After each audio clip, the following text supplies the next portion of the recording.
пандемияи коронавирус ин бор нақшаи довталабони тоҷикеро ки мехостанд дар хориҷ аз кишвар таҳсил кунанд ба ҳам задааст. акнун маҷбуранд ки макотиби оливу миёнаи махсуси тоҷикистонро интихоб ва дар имтиҳоноти маркази миллии тестӣ ширкат кунанд.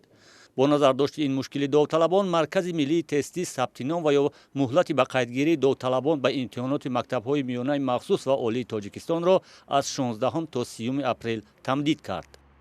дар ҳақиқат яке аз масъалаҳое ки ба ин тамдиди марҳалаи асосии ба қайдгирӣ дахл дорад, ин бевосита муроҷиати он шаҳрвандоне аст ки қаблан тасмим гирифта буданд ки ба муассисаҳои таълимии хориҷи кишвар дохил шаванд, вале бинобар вазъи ба амал омада натавонистанд ки ин орзуи худро амалӣ намоянд.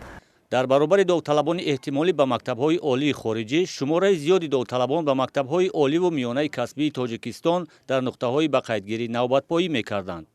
аксари ин гурӯҳи довталабон дар 45 рӯзи аввал натавонистанд ихтисосҳои эҳтимолии ояндаи худро интихоб карда ва сабтином шаванд. роҳи моро бастанд ва мо хостам ки дар ҷумҳурии худамон таҳсил кунам ва оянда иншоалло ки ва ё ки ҳуш шудам бо дар давлати дигар мехоҳам таҳсил намоям. соли ҷорӣ нақшаи қабули довталабон ба мактабҳои оливу миёнаи касбии тоҷикистон каме бештар аз 80 000 нафар муқаррар шудааст.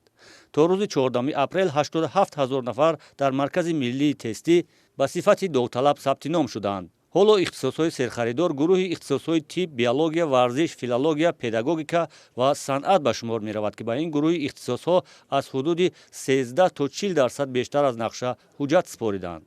шумораи довталабоне ки ба гурӯҳи ихтисосҳои табиӣ ва техникӣ, иқтисод ва ҷуғрофия сабтином шудааст, баробар ба ҳудуди 80% нақша аст.